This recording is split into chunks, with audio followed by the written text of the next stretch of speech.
Kabataan. Sinundan naman ito ng pananambang sa kabarkada ng biktima kung saan isa pa ang namatay. Gang war ng mga kabataan ang sinisilip na motibo. Nagpapatrol Gasabel Gas. Katatapos pa lamang magpa-blatter sa pulisya ng grupo ng kabataan sa Bagumbong, Camarin, nantambangan sila ng 3 armadong lalaki sa Road to Camarin, Caloocan, alas 3:30 kaninang umaga. Dead on the spot ang 20 anyos na si Ramel Angeles nang ratratin ang sasakyan nila. 5 pa ang sugatan, kabilang ang 2 16 anyos na binatilyo na sina Resty Domingo at Jimboy Laino. Lumabas ako nung nagsisigaw na yung tulong-tulong. So pagpunta nila ron, nagpa-blatter din. Along the way, binanatan sila rito. Bago ito, sinumbong ng mga biktima ang umano'y pagdukot sa kasama nilang si John Clemen Adarme alias Jesse na mga lalaking sakay ng L300 van alas 11:30 kagabi.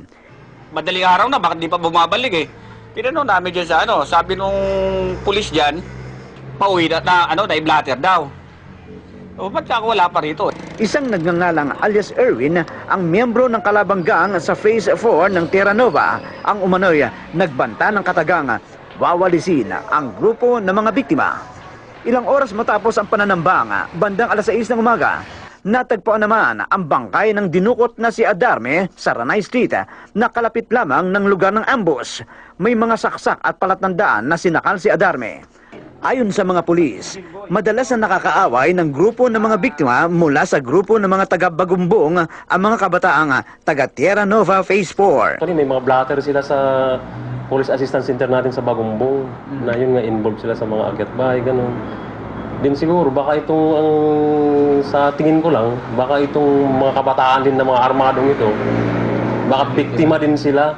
Inaalam pa ng pulisya kung may kaugnayan ang awayan ng grupo sa ambush at kidnapping matapos makakuha ang pulisya ng mga larawan ng mga suspect na may mga hawak pang mga baril.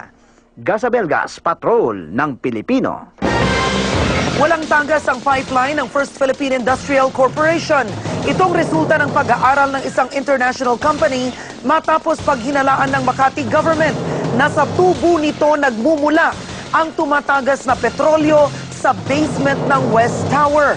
Pero hindi pa rin kontento ang lungsod ng Makati sa resulta ng pagsusuri. Nagpapatrol Alvin El Chico.